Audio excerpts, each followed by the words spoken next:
Hello everybody, my name is Don. I'm very excited to talk about our new special guest that we have. I'm blown away with some of the stuff you've been telling me earlier, and Josh, in the interview you guys had, you're a really interesting guy, and I think you're doing some amazing stuff in the world, and it's super important for people to hear your story about what you're doing. Mm-hmm. So why don't you talk about yourself, introduce yourself a little bit to let people know what's going on. Yeah.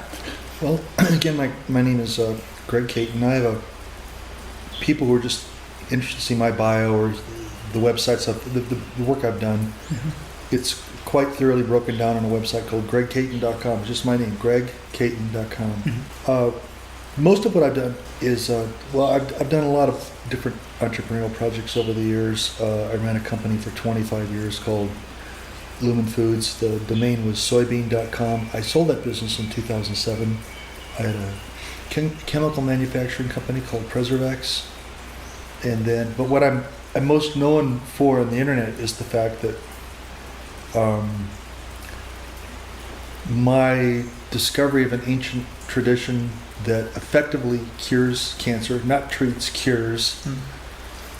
I know they hate that word, but it's true. It cures cancer, or a wide variety of cancers. Mm-hmm. And how there's usually a seminal event that causes a person to get into this in the first place. And I'll tell you what my seminal event was.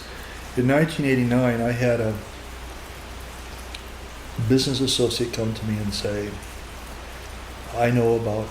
there's a couple of guys in Texas who have come up with this cure for cancer. He didn't really get into it on the first meeting, and right away I'm thinking, okay, yeah, cure for cancer, right. Okay, I didn't believe it at all, and one thing led to another, and I asked some additional questions, and a videotape was given to me, and this was the old VHS tapes, the old, the big ones. Yeah, I remember those. Yeah, the big VCR tapes, and I actually have those videos. There's a place on my website, metatopia.org, where I actually, under videos, where I actually had it translated into an MP4 so people could see what the original thing is, so they could see what I saw in 1989. And to make a long story short, what this videotape was about is people who had wide variety of different cancers cured, and they're stage 4. These are the kind of people who are told, look, there's no hope for you. Hope you got a good attorney. Make out your will, because it's going to be bye-bye for you, like real soon. This is, terminal cases. Cases that are ready for hospice. And these people are emotional. They are overwhelmed that they are now cancer-free after having done this. Well, that breaks the whole common narrative, because here's the common narrative. The only effective treatment we know of for cancer is chemo and radiation and radical surgery. Everything else is bogus. Anyone else who tells you otherwise is a quack. Don't trust anybody but us. Trust only chemo, radiation, and radical invasive surgery. Well, as I began to explore this, I began to realize, have less and less faith in the works of Orthodox narrative. And when I finally got some of this compound on my own, I applied it to what I knew was a skin cancer. I tell the story in chapter 1 of Metatopia, free read at metatopia.org, but I'll tell it to you person to person now. My first wife and I had consider this a case of vanity. We had one of those sun tanning beds in our house. I don't care how they make you look. They're not good for you at all. Not what they do for the skin. And if you want to get a good, healthy case of skin cancer, basal cell, squamous cell, just go ahead and keep using one of these sun tanning beds, because they're not good for you. Anyways, I knew right here under the left eye, I knew that I had skin cancer. Well, how did I know? I knew the symptoms. Even then, I knew the symptoms. I was 33 years old. I knew what the symptoms are. It's this growth. It's changing color. It's getting bigger, and it's got a slight itch to it. So I apply this salve right away. I feel this thing burning, and it took about 2 weeks for it to come out. Left a pit. It healed over. And today, if you look very carefully here on my face, you'd never know that I had a serious skin cancer there. Wow. That caused me to really say, I need to look into this because this is unbelievable. Yeah, totally. I have been introduced to something that if this really cures cancer uniformly among as many people as this VCR tape would seem to indicate, Yeah. it means that what I have discovered is probably one of the greatest scandals in the history of civilization, Yeah. perpetrated by the orthodox medical community. A scandal of such magnitude, it's actually difficult to get your arms around. Yeah. So I began to research it.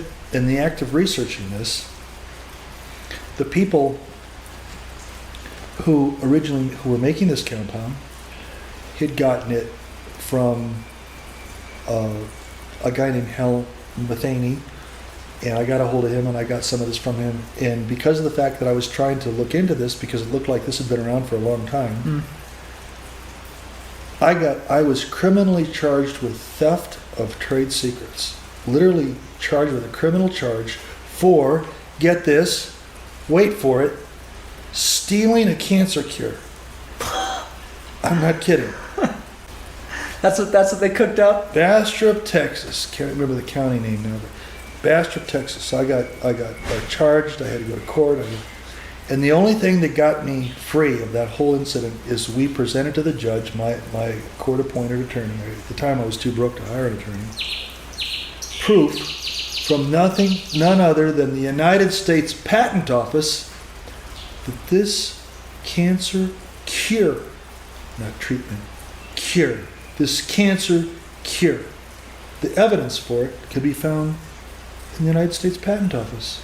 And we were listing this what we're working with is close to this patent, things that are long since, because patent only has a life of like 20 years. Yeah, I was about to say, if it's been there, then yeah. I don't keep up with it. I've only got one patent to my name, and I don't even know what the status of that is now.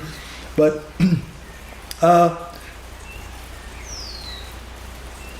so I was let off the hook on that one. Because the patent expired. I think it's something deeper than that. The two guys that had this company that were selling this cancer cure, they called their company Medical Sciences Inc.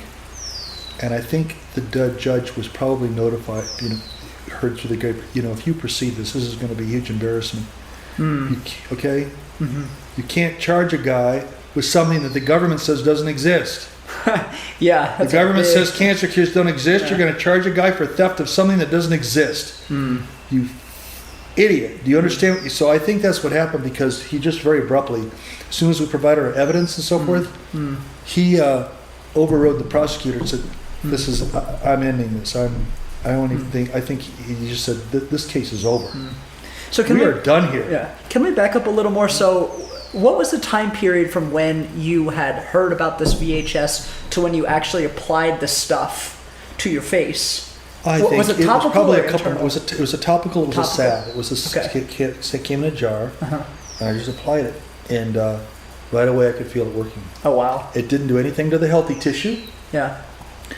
But it got rid of the cancer, and it left a decavitation or a pit, and that healed over. And after it healed over with time, initially there was a little bit of hypopigmentation, little pink tissue. And it healed over, and you can't even tell now that I ever had anything done there. And I've done that. There's like a dozen other places on my body where I've removed serious skin cancers. Yeah. And same thing. You can't hardly tell that anything was applied to it. And it's a product that doesn't hurt healthy tissue. It doesn't affect healthy tissue. Maybe a little bit of irritation, some rubefaction, that's reddening, and a little bit of an inflammatory response, but other than that, nothing. Absolutely nothing. And can you take it internally as well? Do they have a different derivative that's for like? That's exactly right. There's both internal. So, anyways, what this led to over a period of time was my doing more research and finding out about, if I may use the vernacular, holy shit. This has been around for hundreds of years. Yeah. And then having to ask the question unto myself, if nobody else, how could anybody suppress something like this? How could anybody suppress a cancer cure that's this, and it's not even that complicated of a formula? Yeah. How could they do it? And then after you ask that question, then you begin to, this is where the mind goes. The mind goes, well, if they could suppress this, if this is a big lie, then is there anything else that's a big lie? And then as you go through, as you start your intellectual journey down the rabbit hole, and you read things like, I don't know,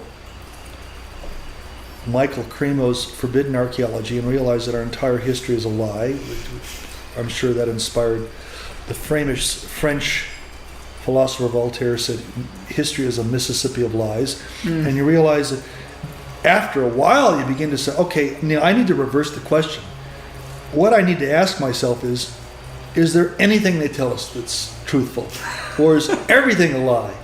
Yeah. And the conclusion you come to is the vast majority of things that we learn in school are totally full of shit. And if you want to understand what your world is really about, you have to say, okay, screw it. I'm going to start over from the beginning.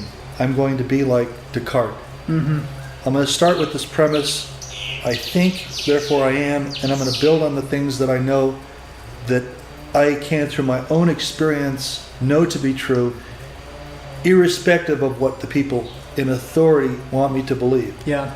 And once you go down that track, it changes you forever. It changed me forever. I was not the same human being. 100%. And this happens on every level. For instance, as to fast forward, I started a company that had this and other products, a lot of other products.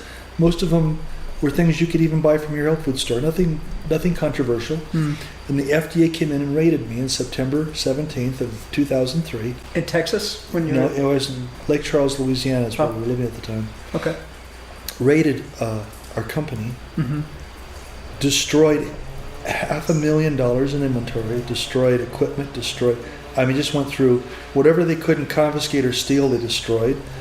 Did the same thing in my house. I literally lost $500,000 that day. And after I went to prison, the people that I encountered, and then you find out that just like what you've been through, everything you've been taught is a lie, then you begin to see these people. I met more people in prison who, in some form or fashion, in so many words, of course each person words things a different way, told me, I understand now why I came to prison. I came here to learn what the world is really about. Because what happens when these guys, because they start sharing their stories and sharing their notes. And there's a reason why there's more people in prison in the United States than any other country on earth. So much for being a free country. It's not a free country. It's not a mostly free country. Here's how unfree America is. Every week in Ecuador, I do something that could get me 10 to 20 in the United States. Whether it's taking ayahuasca or doing Vilca seed. This place is called Vilcabamba. You know why? It's because entheogenic tree that'll get you high off your ass. Oh yeah, I remember learning about that. Don't they have one in the square or something, just chilling there? Magic mushrooms, you name it. Yopo, the things that you have access to. Well, those are all scheduled drugs in the United States. Yeah. So every week I am doing something that's legal, even by the laws of Ecuador. It's legal here in this country. If I was in the United States, I could get 10 to 20 for doing this. It's absurd. It's absurd. And so then you have to ask yourself, okay, well, just, then you go on this mission. I just have to separate the truth from the lies, and it never ends. It just never ends. When I had my criminal case, I was so naive. They come in. There's this point in the whole process where they come in. They say you need to sign all these papers. It's like an inch thick stack of papers. It's a plea agreement. Here's what you did. Here's what you're admitting to. And they gave me like an hour to do it. There's no way a person can read all those documents. Yeah. It's legalese too. It's not, this is not Dr. Seuss stuff with 24-point type. This is very detailed, thin, small type. So they really had it out for you then. They just threw the book at you with all those documents.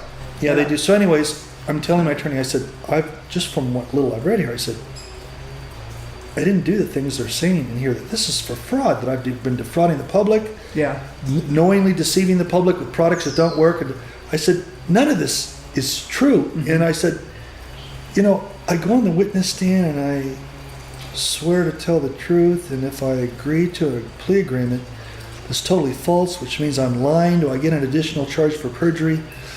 And my attorney, good Christian man that he is, says to me, who the fuck do you think you are? So sick. Yeah, and I told him that I want to fight. I want to fight the. I want to fight it. I actually had a couple of attorneys working for me, one in Lake Charles and one in Baton Rouge. And I said, I want to fight this. I can win this. Yeah. Again, naive, totally unaware how rigged the system is, how they destroy exculpatory evidence, all the things. You know, I mean, all this nonsense that we're going on with Trump. And by the way, I'm not like a Trump cheerleader. The guy's tweets drive me nuts. They're so infantile.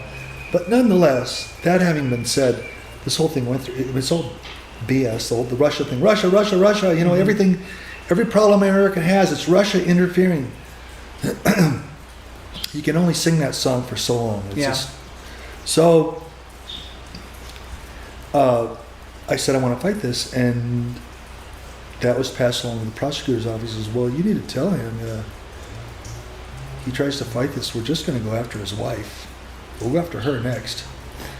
And when they came back to me, I said, okay, well, please tell me what are you going to charge my wife with? And the response that came back to me from the prosecutor's office was, well, don't you worry. We'll think of something. Yeah. It's so sickening. Yeah. So you think they were all in on this? Like, do you think they all? Because no, actually, to me, if somebody is a good, honest guy that has proof that's in the patent office, it doesn't work that way. There's no. Truth has no meaning in a federal court of law. Has no meaning. Truth has no meaning. Justice has no meaning. And when you understand that they have an objective and they're colorblind, they're blind to everything else but the objective. We got to put this guy away because that's what our instructions are. When the prosecutor in my case, his sister had actually worked for me. It's a town of 70,000 people, Lake Charles, Louisiana. But his sister worked for me, and whatever reason, my Lake Charles attorney told the prosecutor, says, you know Greg Caton personally. You know that he didn't do what they're saying in his document. The prosecutor's reply to that, to my attorney in Lake Charles, was, well, you know, when you're a prosecutor, you do your job or you lose your job. And the interesting thing about that perspective, you do your job or you lose your job. You know, the Nazi guards at the Nuremberg trial, who were eventually hung by the neck, used that same argument. Isn't that interesting? Hey, I'm just following orders.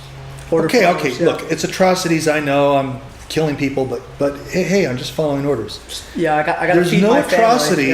There's no atrocity that a human being could commit where they can't say I'm covered because I was just following orders. I mean, how far do we let that go? Yeah. But you realize that in the federal system. Yeah. And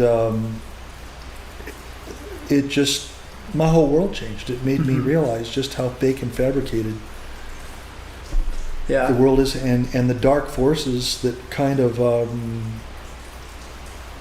at work. They're the puppeteers that just kind of where everyone is basically a puppet, particularly people in government who are, you know, presidents, congressmen, senators. They're all puppets, and they're all available for sale. It seems like a lot of these people's hearts are just kind of turned off. That there's really just a disconnect between really understanding the ramifications of their behaviors and how they're just rippling out into this destruction all over the world. And I don't think I don't even think they can put two and two together. It almost really makes me wonder how people are even able to sleep at night. See, that's a human response, and this is another. I hate to get far afield, but that's cool. Yeah. The average person, if you talk to the average person about extraterrestrials, most people think that's out in the fringe somewhere. Yeah, they just shut it off. Yeah, immediately.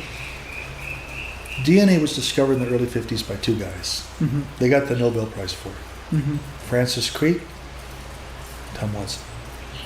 Francis Crick wrote a book in 1991, and the title of that book is Life Itself. In the bulk of Francis Crick's this particular work, he makes the argument for panspermia. Let me explain that one. Panspermia is this idea that you and I and Boris and all our friends and everybody, we're all extraterrestrials. We're not native to this earth. We're not from here. And he makes the argument that given the earth, how long the earth is, how old the earth is, and how long it would actually take for life in any form to develop, it's not possible for us to have developed, for Earth to be our native home. We must have been brought from somewhere else in outer space. That is basically the nut, if you will, of the panspermia argument. Yeah. Okay, well, I heard rumblings about extraterrestrials a lot in my youth. I was a cryptologist for the Navy. I had a top secret clearance plus 3 levels above that. Oh. Now, mind you, this is all in the 70s, but you hear scuttlebutt, because even though in military circles you have this concept called compartmentalized clearance. That's it. I had 3 levels above top secret and SI clearance. I had cattail, gamma, and SATCOM, which is all different compartmental clearances above top secret. I had all those. You hear different things about this. You hear it at Roswell, and that you get from other shipmates who have seen certain things, who are willing to dance around the subject without trying to get to the core of it. I believe, and I'm trying not to sound like a repetitious tape off of the History Channel's Ancient Aliens. Ancient Aliens or something. But I'm of the belief, based on the things I've experienced in ayahuasca, what my friends who have done many entheogenic journeys have taken, I am of which down here among the indigenous is the way real knowledge is acquired. Yeah. We have a very strange idea about what knowledge is. It hasn't been settled since the days of Descartes. What really is knowledge? The average person who says, I'm knowledgeable at something, all he's really saying is, well, I went to school, I had a bunch of professors pump facts into my head, their facts, not my own. Facts. And so that makes me a knowledgeable person. In fact, I have a degree from blah, blah, blah. And a master's from blah, blah, blah. Yeah. It's not your knowledge. You don't know shit. What you're able to do is repeat what other people have told you. Yeah. So if you look at work like Jeremy Narby's book, The Cosmic Serpent, there is in cultures here in Ecuador this idea that if you want to say that you're knowledgeable about something, you can't say that unless you experience the knowledge yourself, and you can say that you own the knowledge. It's from your own direct experience. The purpose of ayahuasca, the purpose of vilca, yopo, mushrooms, romancia, these specialized forms of malacava that come from Floripundio. These things are all about the quest to gain knowledge. Not fake knowledge. Yeah. Not knowledge that's strictly designed to suppress people and keep them in a little box. But knowledge of the universe that I know because I saw it myself, I experienced it for myself. Yeah, the gnosis. Yeah. Right. Yeah. So, from that and from there's never been a time in the history of this earth where we have not been surrounded by extraterrestrials. We think that we're so superior. We call ourselves Homo sapiens, that we're knowledgeable, that we're wise, the etiology of the word sapiens, that we know that we're superior to other life forms here, and it's not the case at all. I mean, to be a human being is to, and you really acquire this vividly when you do ayahuasca journeys, if you have a talent for it. Not everyone, it's not suitable for everyone. They have a saying in the jungle here, you don't choose ayahuasca. Ayahuasca chooses you. So you have to be a candidate for it. But if you are a good candidate for it, you can, as I have, experience that there have always been outsiders here. Yeah. There has always been extraterrestrials.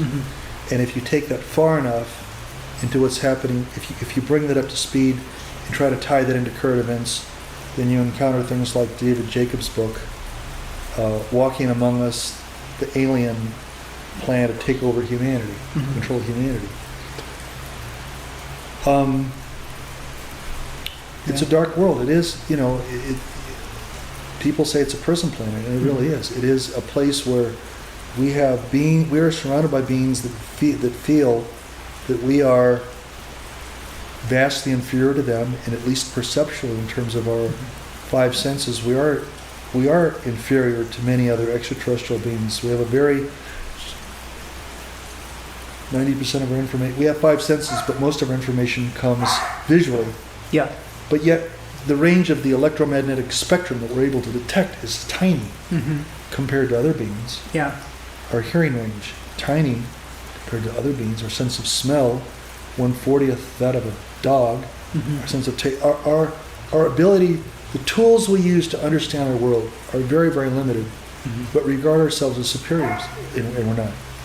And I think that I fear there are other species who, this is what Jacob's work is about, who are working assiduously to unseat us.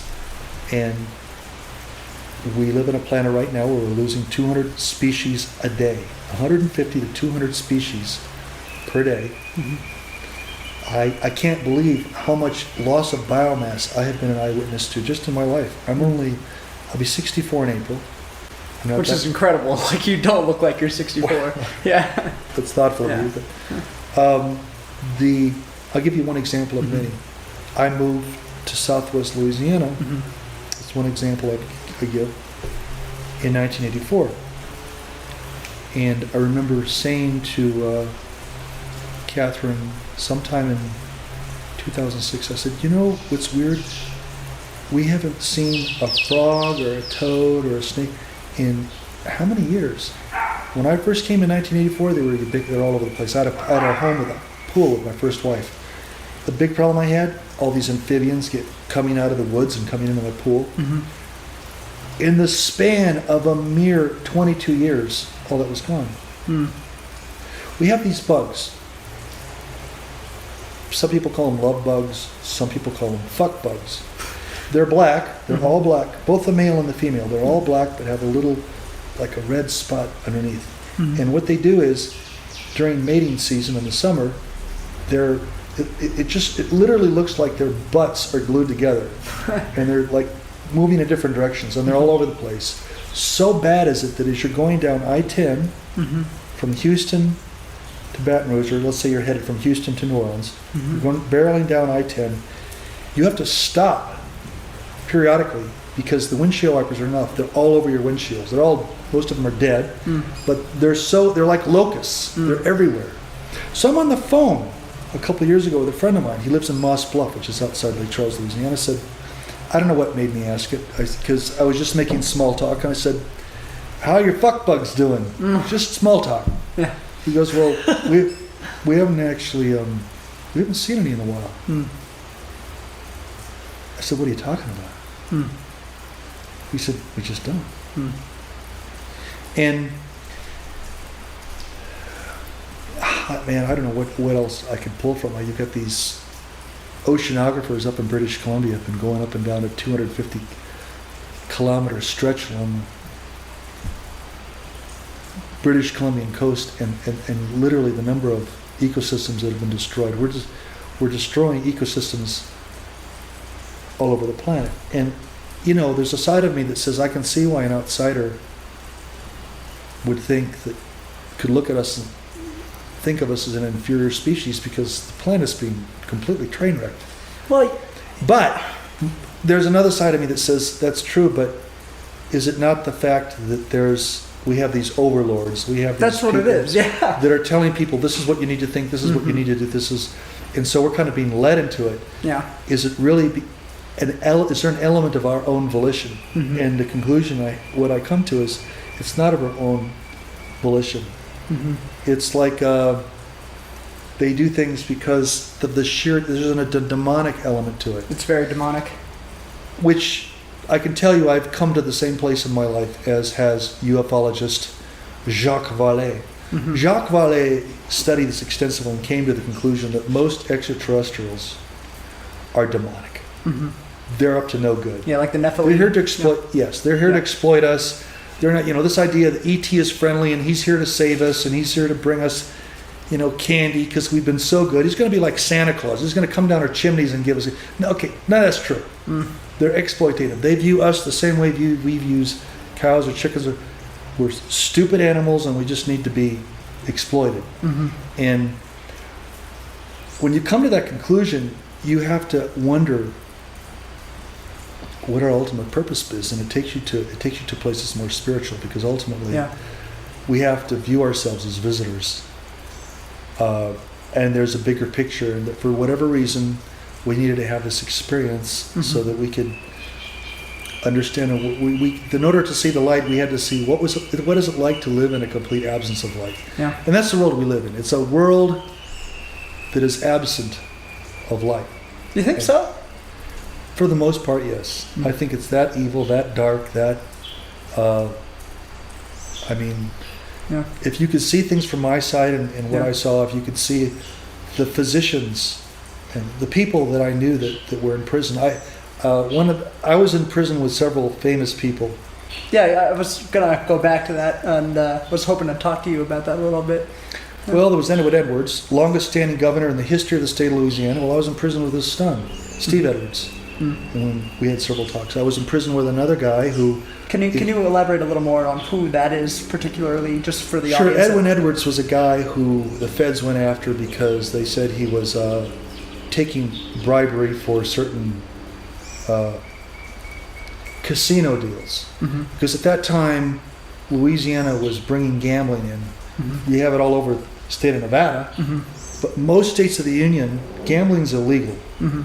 Well, Louisiana legalized it, and they went after him, and they went after his son because of supposed involvement with it. I'm not saying that what he did was right, but I'm saying that going after him was arbitrary. Mm-hmm. Look at all this stuff going on with. Is anything that Edwin Edwards, governor, four-time governor of the state of Louisiana, did that's any different than, let us say, Joe Biden gets his crackhead son on a board of a gas company in Ukraine, doesn't know a fucking thing about oil or gas, or he's just on the, and he's whatever it was, $60,000 a month, whatever it was he's being paid. Whatever it was ridiculous because he's not doing anything. He has no contribution to make. He has no business being in a oil and gas business. Like I wouldn't have any business being on the board of directors of a company that sold women's apparel. I don't know a damn thing about it. You wouldn't want to hire me. Unless it was a sweetheart political deal. So Edwin Edwards was in that camp. He was pulling a Joe Biden, except he didn't have the connections Joe Biden did. So he and his son went to prison, and I spent time with these people. I spent time with the guy who was the president of the Louisiana Senate. He's like in charge of the entire Senate. His name was Senator Mike O'Keefe. These people are online. You can look these people up. And Michael O'Keefe told me this. They had this guy, and he had his family was old line money, going back to the old money. And he had 340 different business interests, and they went after every single one of them. But his real crime, and you don't see this anywhere in the news, you can't even find this online, his real crime was he discovered an FBI, a scam of unimaginable proportions that the FBI was committing, a scam, and he was having private conversations with a reporter from the Times-Picayune. Now, the Times-Picayune is the largest, in terms of circulation, paper in New Orleans. That is the New Orleans, they got it. New Orleans. That's the New Orleans, is the Times-Picayune. And the FBI was recording those conversations. Do you know what the scandal is about? Has that information been released, or? Sounds a little bit. It's the kind of thing that you hear from Catherine Austin Fitz when she talks, and I don't know why. I don't know how she's walking around alive, but she talks about the CIA's sweetheart deals with HUD to make millions of dollars under the table on all kinds of different housing deals, and it's that kind of thing. It was basically where the FBI is actually in business on the side doing all kinds of scams and bribery and everything else. He didn't get deep into the particulars of it,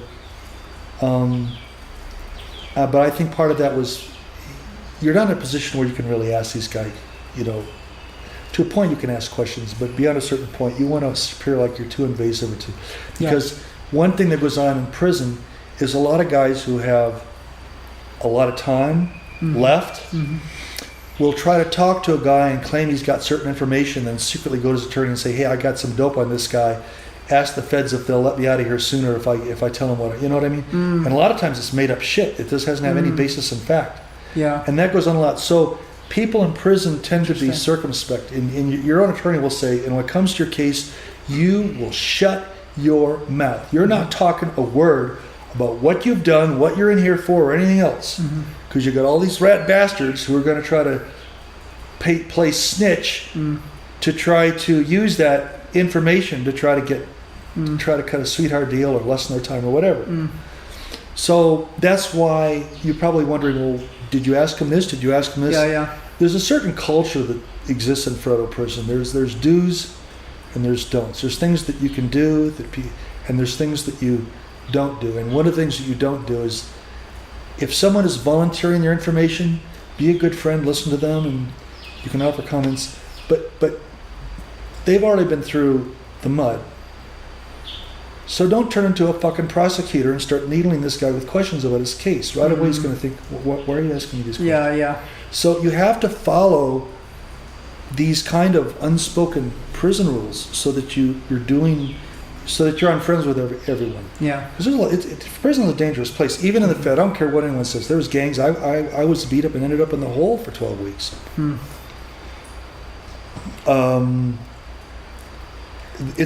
don't care what anyone says. I was in a place called, I was in Beaumont, Texas. It's a large prison complex there. It's every level of prison. It's high, medium, low, and camp. There's 4 levels in federal prison. High is hardcore mass murder. I mean, then there's medium, which is, it's not really a violent crime, but you've got a lot of time in your book, so they don't want to put you in your low. Then there's low. Then there's camp. You don't even have, it's like an honor system. There's not even any fences. You just report to work. I mean, it's one step away from just having regular civilian life. I was in a low. I was eligible for camp, but I got put in a low. So I go in one day to see a counselor. You got prison guards, you got counselors, got these different functions that exist within a federal prison. I said, I've gone through your policies, and it says I'm eligible for camp, but you've put me here in a low. So why did you do that? And the counselor I'm talking to says, because we have. In other words, we don't have to justify anything. We do what we want. The law doesn't apply. Rules don't matter. We do whatever we want. My mother died while I was in prison. That happened in July 2005. I said, I would like to go to my own mother's prison. And what they came back to me, I had to do this I had to pay for special guards. I mean, I had to have armed guards around me at all times while I'm there. And in the end, I elected to just not go at all. It was so invasive and so embarrassing. And this is in a situation where, at the time they told me that, I had 8 months left. I mean, I was a short timer. I had 8 months remaining before I got out of prison, and I had to pay to have special federal agents monitoring me at all time, like I'm an escape. Like with everything I got, knowing they can come after me and I'll be a fugitive for the rest. Like I'm an escape. It's just ridiculous. Nothing in this. How long were you incarcerated for? Huh? How long were you incarcerated Well, for? it's complicated. My first sentence was 33 months. Yeah. And then you get 15, time off for good time, and then you get halfway house time. But if you added between the first time that they did this and the second time, I served almost 5 years. If you add it all together, almost 5 years. And it's a harrowing experience. The second one was even more harrowing. I get this fall. I'm living here in Ecuador. My wife and I moved to Ecuador in September of 2007. So this is after you got out of prison? Mm-hmm. Yeah, Okay. I got out of prison. I was able to get special permission from the judge to come to Ecuador because I had work here, all of it legitimate. I had business reasons for being here. It's where I was sourcing ingredients. Had a distributor here in Quito. So I'm here. I get this phone call saying, "Have you you know we have a publication in the United States. It's in every Sunday paper all over the United States. It's called Parade Magazine." I said, "Yeah, what about it?" He said, "Well, this morning you're in it." I said, "What?" I said, well, "What are you talking about?" He said, "Yeah, it's on the front page. It says the 10 most wanted criminals in the world." I got this all in Metatopia. I've got snapshots of. I've got all the pictorial stuff to support what I'm saying. This was what, February 8th or 9th of 2008. Anyways, they profiled 10 people as being the most wanted criminals in the world. My picture, my name, and distorted facts about my case are there, and my picture is in the newspaper with none other than Osama bin Laden. Okay? That sounds like a real honor. Yeah. That's actually pretty badass. Right? So, yeah, and when I'm on the phone, I'm saying, "You have to, I can't even believe what you're saying to me. Can you just take a scan of it and send it to me?" I mean, I can't believe this. Anyways, one thing led to another, and they put me on Interpol Red List, which is like reserved for the most wanted criminals in the whole world. It's the most, the high, Interpol Red List, the flag. If you catch this guy. I mean, if he was free, I don't. If they, to put it in comparison, it'd be like, okay, let's say Julian Assange. Let's say somehow Julian Assange managed to break out of his prison. Okay, yes, they're going to put him on the Interpol Red List, but it's at that level of notoriety. That's where. And then when they finally ended up kidnapping me, and I tell the whole story in metatopia.org. When they finally do kidnap me and bring me back to the United States, I was on the Interpol Red List for what they said was a probation violation. Wait, so you were in Cuenca, and okay, because maybe some people don't have access to the stories. Can you tell me just a little bit about? Cause, I mean, this is a really interesting story. I don't mean to be so fantastical about it, but I'm like, wow. So you were just chilling in Cuenca, or were No, you? specifically, I was actually driving. I was actually driving. You were driving, okay. I was on the road to my house. We had an apartment in town. We were still finishing some various things we couldn't actually live there because we didn't have internet service. It's a long story, but yeah. So we had an apartment in town. We had our house out in the country. We were returning to the house out in the country, and they set up what they call a parada. The police stop you. You see them all over here when they want to check your matricula. They want to check that if your car is matriculated or if you've got your driver's license. Yeah. They want to check your car to make sure you haven't got any arms or drugs. I'm sure you've been through that. I'm sure you've seen them. I've been through it. Yeah. Okay. Then you know what I'm talking about. No, sure. Well, they had one of those, except this one was devoted for one person and one person only. We're hired to find Greg Caton. So I come up, I thought, okay, there's a stop. Oh my God. And anyways, the long and short of it is that as soon as I gave him my cedula, my identification card, cops pull out their, get out, we're talking to each other in Spanish. Oh Get my out. gosh. And so they whisked me away, put me in prison. Were you with your wife or No. were you just by My yourself? wife was left with the car. She had ended up driving back on her own. Completely at that point freaked out. I don't know how my wife or I ever survived any of this. To tell you the truth, I mean, now I look back, it seems like a dream, but at the time it's just. So they leave her with the car because when I'm driving and she's in the passenger seat. So they put me in a paddy wagon, drive me away, take me to Guayaquil, and I have a court hearing. And in the court hearing, the judge's ruling is this guy hasn't done anything wrong according to Ecuadorian law. We got to let him go. And the U.S. intervenes and says this basically, I don't know how they did it, got another judge involved who I was later told basically does double dipping, works for the Ecuadorian government as a judge and also works for the U.S. government. That goes on a lot, by the way. And one day, December 9th, 2009, I've been in prison now since the 2nd. And I get taken out of the cell. I'm with these Ecuadorian guards. They said, we're going to take you to see the judge. It was all a lie. Everything that they did was a lie. Instead, take me directly to the airport. And one of the cops, I'm in a holding cell, and one of the cops knew what was going on and felt so bad about me that this cop pulled out his cell phone and gave it to me and said, here, make your phone calls. That never happened in the States. So I did. The Ecuadorian judge in my case goes directly to the airport. By that time, I'm on an American Airlines flight. The American Airlines flight is at the end of the tarmac. You have an Ecuadorian judge on Ecuadorian soil from an Ecuadorian tower on an Ecuadorian airport telling an American Airlines pilot on an Ecuadorian soil, you have in your possession a man named Gregory James Caton. You are to hand him over immediately. I'm the judge in this case, and I'm overseeing him this following Tuesday. And in so many words, the pilot, this guy's just a pilot, the pilot of an American Airlines flight tells this Ecuadorian judge, again on Ecuadorian soil, basically, go screw yourself, I'm taking off. Yeah. And he did.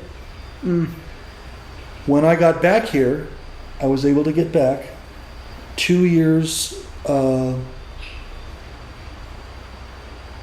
see now, a year and 9 months later. It was in early September of 2011. When I finally got back to Ecuador, 1 year and 9 months later,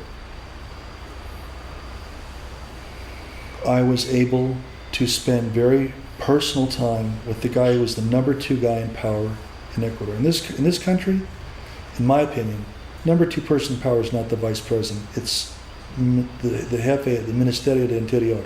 Yeah. Because that guy's in charge of what? All the guns, all the police, all the military, army, navy. Yeah. Everybody who's in positions of who's armed falls somewhere under the Ministry of the Interior. At that time, that guy who was in charge was a man named Jose Serrano Salgado. And I was able to meet with him through some connections that I had. And because of him, he got together a special committee. And as a result of the actions of the special committee, this is all in Metatopia.org, Chapter 3, Section 3.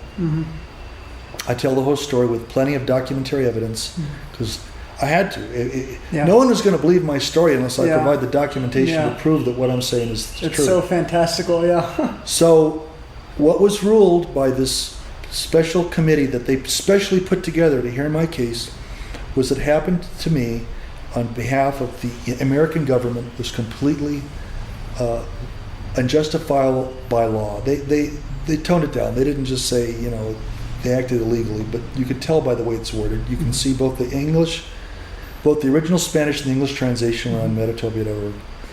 And basically it was ruled that what happened to me was completely illegal, which it was. Totally.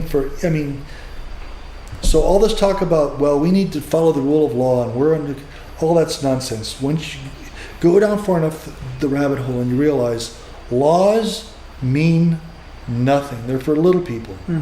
They're for a certain cabal, a certain people in power who are, in my sense, in my reckoning, are loaded with these various demonic extraterrestrial types, the kind that David Jacobs talks about in his book.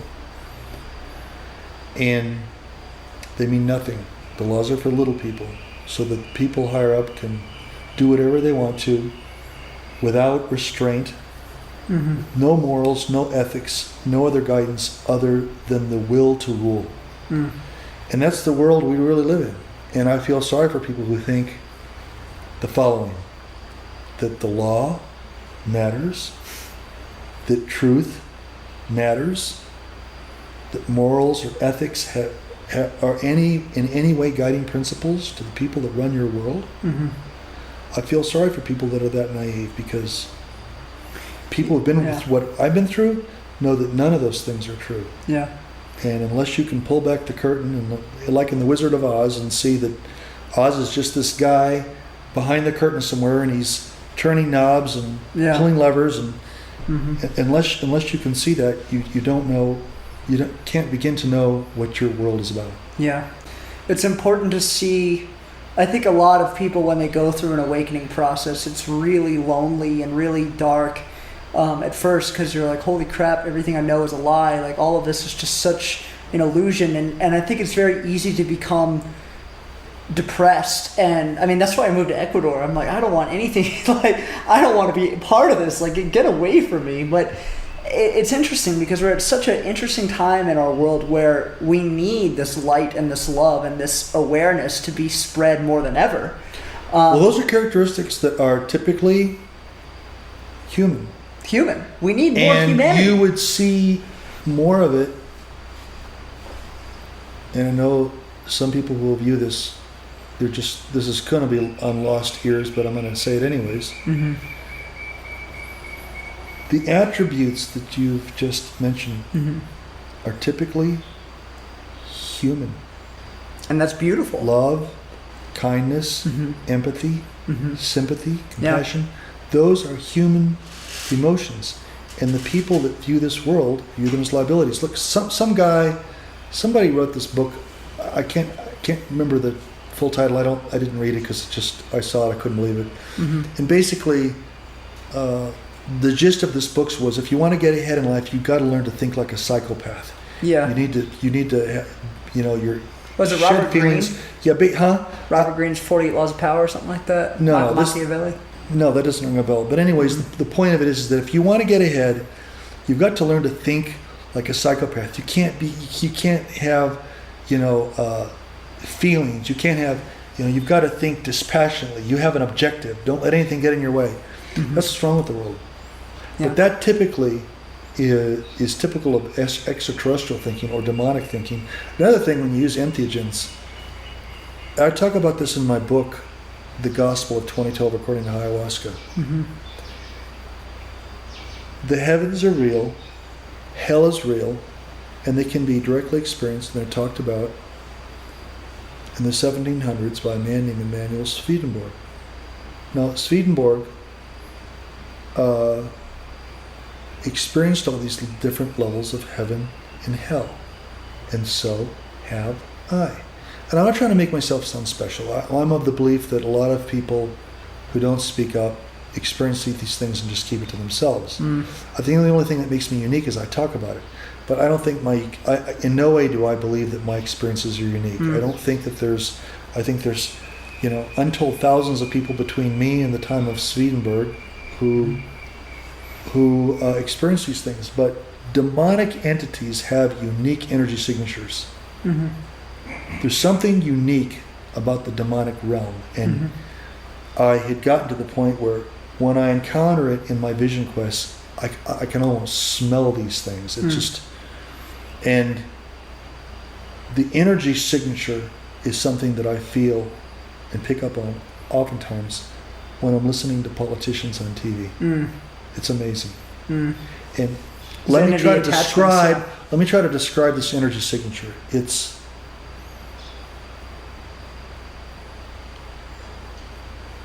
where energy is being put into promoting a veneer and projecting your beliefs, and I'm here for you and I care about you, but you can, if you just put your eyes a little out of focus, it's kind of like that laser art. You ever been in a restaurant where you see the piece of artwork, it makes no sense whatsoever? To see the image in the laser art, you kind of have to put your vision out of focus and look to a certain depth, and all of a sudden an image emerges that you didn't see at first. That's what you have to deal with when you're dealing with demonic entities, which governments are full of these things. Yeah. It's like reading your auric field. And there's a reason why ETs are there, because the average person like you and I've never run for public office. I would never have a desire to. I don't have an innate desire to control and command other people. I just don't. I just don't have a desire to control people. Yeah.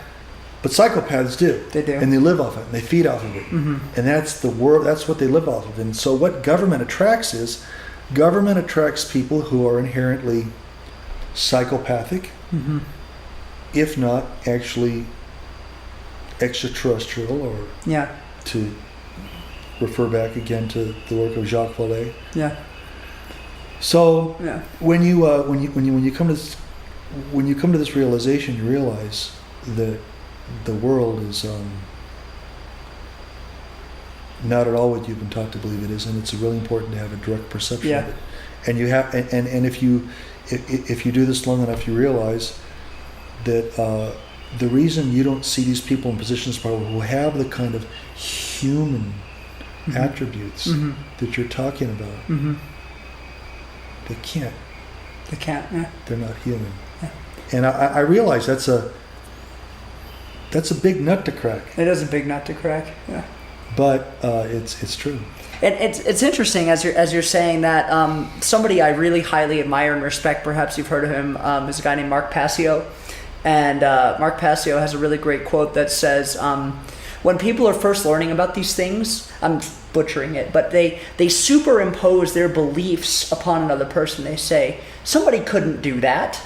And what they're actually saying is, I would never do that, right? So they think that other people wouldn't do that because they themselves wouldn't do that. But there are psychopaths, there are sociopaths, there are people that will kill other people, there are people that will think without consciousness. Just because you wouldn't do it doesn't mean others won't. I wasn't, right? Where I first, this was kind of a milestone in my life. It happened, 9 years ago maybe. Was the work of Thomas Sheridan. He wrote a book called Puzzling People. And among the many things that he discussed the people is his own personal,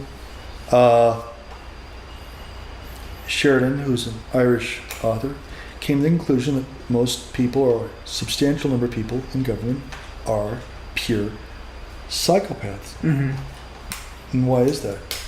What is it about government that causes people to attract psychopaths? And the answer is, and this is the whole point of my book, The Joys of Psychopathocracy, is that the government, the very concept of government, is basically psychopathic. Now, I know the average person who hasn't thought this thing through hears something. That's not possible. If we didn't have government, we'd have anarchy. We'd have mobs raping women and killing people in the street and all that. Which I've spent a lot of time. I don't know if you have. I've spent time in the Ecuadorian jungles. I've spent time with the Shuari, the Quichua, Achuar, Kofani. Not the Irani, but I know of them. But enough different groups to know. You go into these villages. There's no violence. There's nobody's inappropriately hitting on the women. Nobody's worries about getting killed or suffer. Basically people live peaceably. I think it's human nature to live peaceably. The whole idea, how we ever got talked into this idea that we need government, people don't think this thing through. We don't need governments need us. But we don't need government. And the proof of it, you get the proof of it if you spend enough time with indigenous communities and you realize that they live very peaceably. No prisons, no guards, no policemen on patrol, no people with armed weapons, no, a lot of it's spears and blowguns, really. It's what you got to worry about. It's a totally different way of looking at things, but it's because people have been taught to believe that they need things that they really do not. Totally. And it's interesting. I want to kind of parlay into the word anarchy itself. I've actually kind of gone down this rabbit hole myself, and actually I think all of us are actually truly anarchists inside, but we don't know that because we have a misconception of the word anarchy. So the etymological definition of the word anarchy, the prefix is an, which means without, and then the suffix is archon, which means ruler. So the word anarchy literally translates to without rulers, not without rules, right? So when we think of the word anarchy, we think of people killing each other in the streets. No, but No, what we think about is etymologically- lawlessness, and it's like you Exactly, say, yeah. the etymology of the word anarchy is without archons. Yeah, without Literal archons, yeah. Basically, Yeah. if when you say that you're an anarchist, Yeah. what you're really saying when you say you're an anarchist is say, I would really like to enjoy my life without being surrounded by demons. That's Yeah, basically right. what you're saying. Yeah, live and let live. Yeah. So, But how will you pay for the roads? What about the police? You know, I had a good discussion with somebody like this, and I said, don't you realize that there are people that would volunteer money to put projects in place? Like, for example, like, oh, you think people would really build the roads? I saw this GoFundMe that I think it still raised like $25 million to build the wall that Trump said Mexico was going to pay for. I thought that was really funny. Yeah. But people donated $25 million out of their own pockets to build this wall. It's like, don't tell me people won't fund projects that are happening. It's the perception. It's where the energy flows, the attention flows to that. If people see a need for that, then they'll do it. Right. If there was video after video after video of bridges falling apart or crumbling, or the possibility of deaths because of these bridges that are so poorly maintained, I guarantee you people will be like, oh man, I need to give $5 to that bridge or I'm going to die. we have out where we live. I live out in the Campo, in the countryside, and you have these projects. I've forgotten the name that they give to it. It's a special word. It's a regional word. It's not a word used throughout all of Latin America. But it's where the whole community gets together. All the men and women get together, and even the older children, and they do a project, a road project. They literally get together, smooth a road, fill the ditches, and literally the whole community gets together and does this, and right, and it's taken care of. In the Amish communities in the States, you got Amish where all the men get together and they build a house for a new couple. It takes a couple days, start to finish, to build a house. No, we have to return to our, to use a term that was used in the Anastasia books, we have to return to our pristine origins for understanding what does it mean to be human, it may not happen for us here on earth. I mean, if somehow there isn't some kind of divine intervention, I mean, without some force from the outside coming to restore order here, we are going to continue to live in a world without adult supervision. Demonic supervision, yes. Adult supervision, no. And that's what we have. Or how We've got about a we world grow gone up? crazy. How about we grow up as a species and just Well, say no? You know, they like, hey, mommy, they've controlled daddy, the levers save of me. powers. But then, I think we've reached a point they don't care anymore. You know, there was a guy who I've told the story before, but it's still worth telling. We had a very nasty war going on in the 70s called the Angola Civil War. The United States was basically funding one group, and the Soviet Union and Cuba were acting as proxies for the other side. So it was like a war between the U.S. and the Soviet Union using proxies. So I remember I would get the newspaper and would tell the story about a certain battle or what it was going on with the war, and then I'd get these reports in marked top secret Umbra, and I'd read the report and I'd compare it to the newspaper. I said, these accounts don't match each other at all. And over a period of time, at the tender age of 21 years old, I realized that everything the government puts out is horse crap.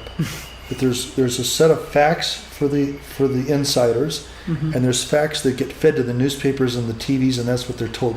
This is what you're going to say. This is what you're going to report. The next year after I get out of the very next year, 1970, this happened to me in 1977. 1978, the very next year, I can't believe it. A CIA whistleblower by the name of John Stockwell comes out and writes a book called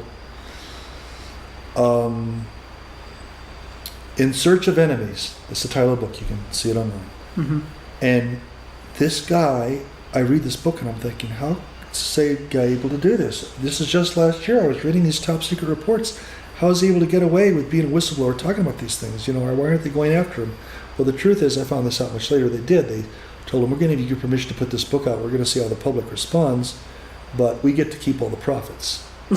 He didn't get to keep any of the money that was made by the book. The CIA did.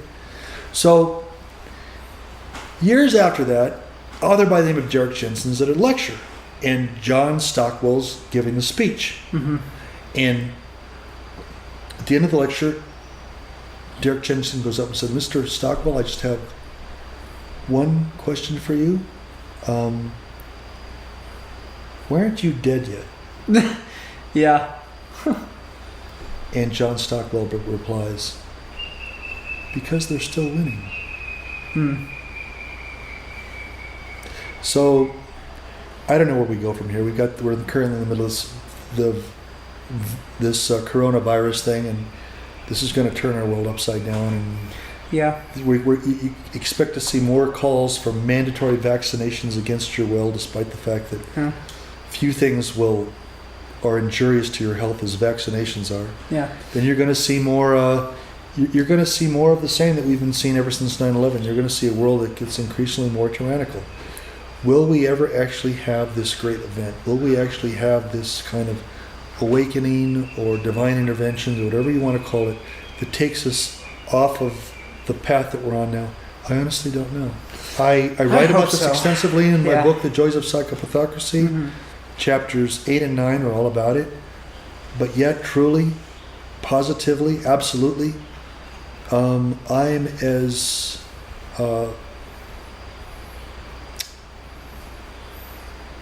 indecisive about knowing where the direction of this goes as anyone else. Yeah. It's almost like I'm an observer, just seeing where it goes.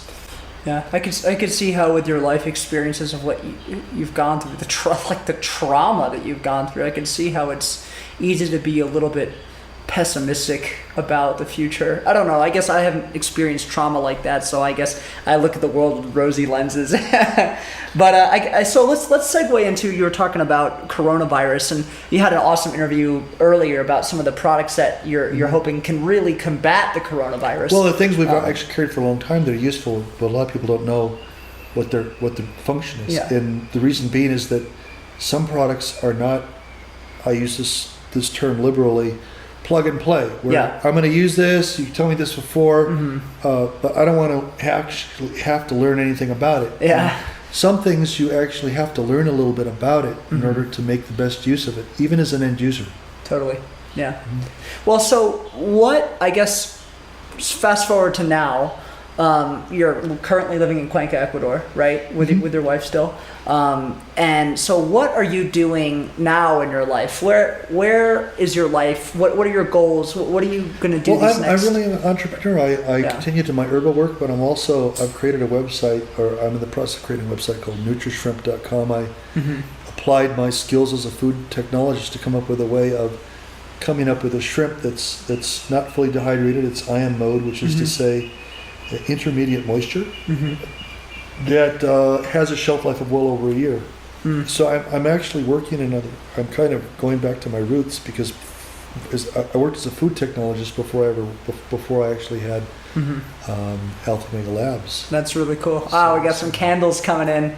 Yeah, sorry guys in the videos. We really wish we could turn the lights on, but sometimes we got to deal with Ecuador and its nonsense with electricity.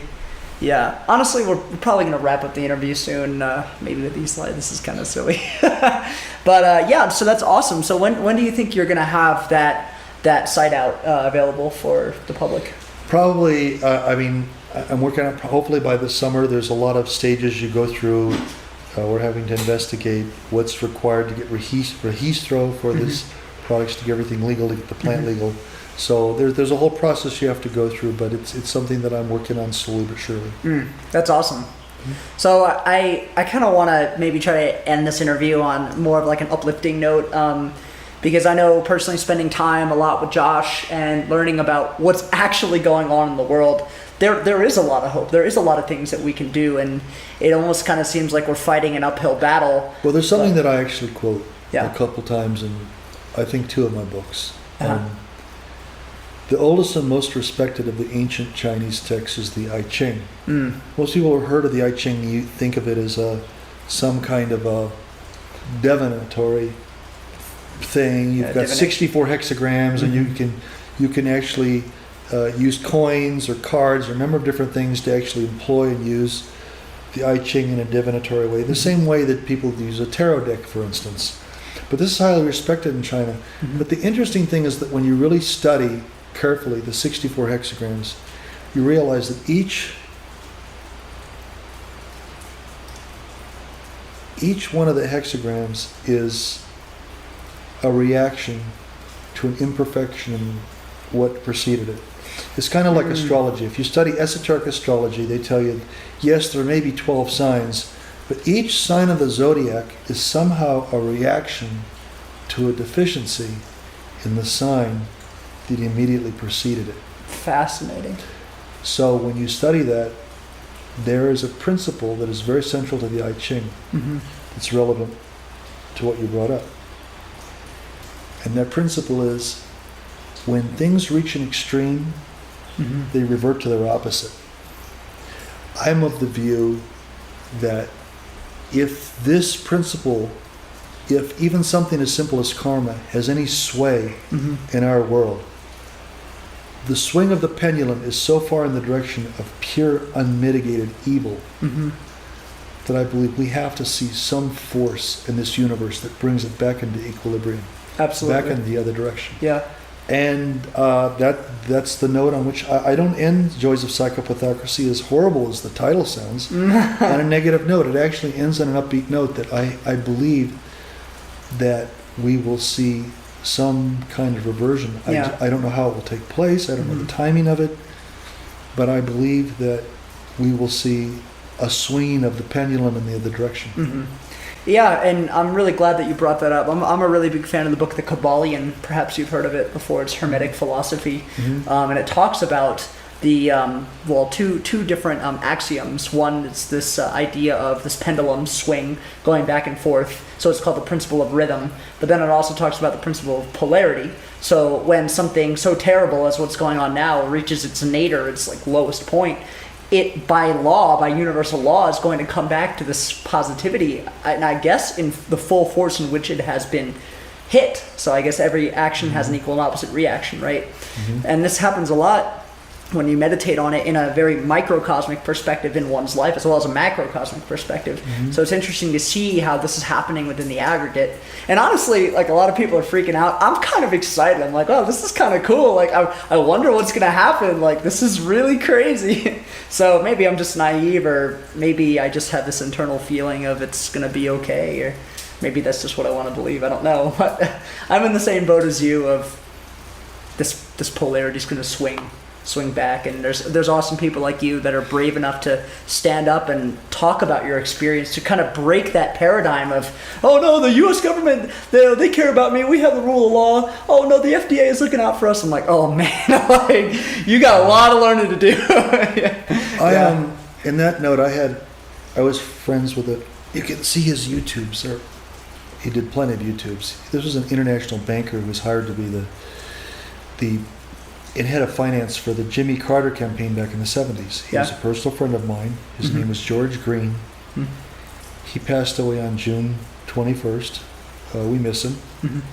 But one of the things that he used to write about, because he was actually able to communicate with extraterrestrials. He was extraordinary, a very extraordinary man. It wasn't just that he was an international banker, and at one time in his life he was worth hundreds of millions of dollars. It was that he acquired such amazing abilities toward the end of his life. But he wrote a series of books, and without his name on it. He didn't want to take authorship. He didn't want to take credit. He felt, I'm being given this information from extraterrestrials. It's morally wrong of me to take authorship for something that was just given to me by somebody else. So he wrote these series of books, and one of the things he said is that this is a period of trial, but our role right now is to act as observers. To act as observers. So I had that thought in my mind when I was doing ayahuasca. My wife actually records information that I get while I'm doing ayahuasca. We're like a tag team. I get the information, she records it, because I can't. When I come out, I can't remember half the things I said. And I had this session where I was thinking about this principle that we are here to be observers. And what I was told, you can believe it or not believe it, is that the sole destiny of those who are here now our destiny, part of our destiny as souls, is to instruct others on the other side of the dangers of allowing a world to proceed in a direction where the light has been vanquished, which is the world we live in. That basically we will be in a position to actually act as witnesses to what this world was about, and having a first-hand experience and being able to express it with the intensity of in the way that we have experienced it, and actually share this with other souls. And you know, I just thought that was a profound thing. It's going to be a hell of a story.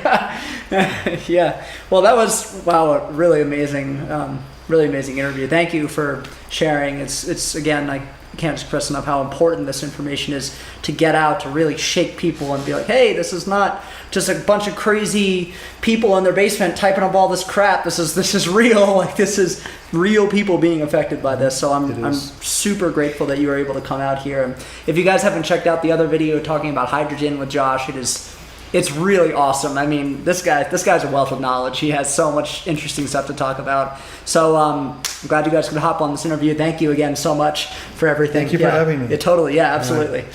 I'll see you guys later.